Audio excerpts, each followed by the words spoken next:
Opposition leader Raila Odinga is set to explain to an American audience why he led a boycott of the October 26 presidential election. He was to face President Uhuru Kenyatta for the second time, but he pulled out, citing lack of reforms at IEBC. This saw Uhuru win 98% of total votes cast, and the other 5 candidates he faced shared 2%. Raila is scheduled to deliver a speech on Thursday at the headquarters of Center for Strategic and International Studies at 5:30 p.m. Kenyan time. The center is one of the leading policy think tank institutions in the world. Raila's lecture is titled "Overcoming Kenya's Political Crisis and Advancing Democracy, Rule of Law and Stability."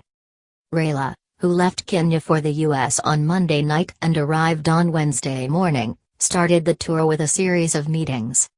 One was a closed-door session with House of Representatives Director Gregory Simpkins. The NASA leader also met Gregory Simpkins, staff director in the U.S. House Subcommittee on Africa, Global Health, and Human Rights, at the Africa-America Institute. They discussed ways to secure electoral justice in Kenya, following 2 sham elections, NASA said via Twitter on Thursday morning. Opposition leader Raila Odinga during his meeting with U.S. House of Representatives Director Gregory Simpkins, November 8, 2017. /courtesy. The opposition chief is also expected to meet Kenyans living in the United States and address electoral injustice in Kenya. He will not address the Congress as had earlier been reported because he is not a head of state. This is Raila's first trip abroad after the controversial repeat presidential election that was marred by a voter turnout of 38.84% and violence in his strongholds. The election turned the global spotlight on Kenya.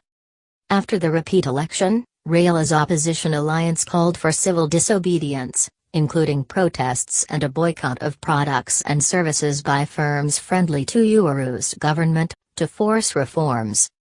The opposition did not challenge Uhuru's victory at the Supreme Court, and there has been no protest action, but voter and rights activists lodged cases on Monday. The court has 14 days to review them.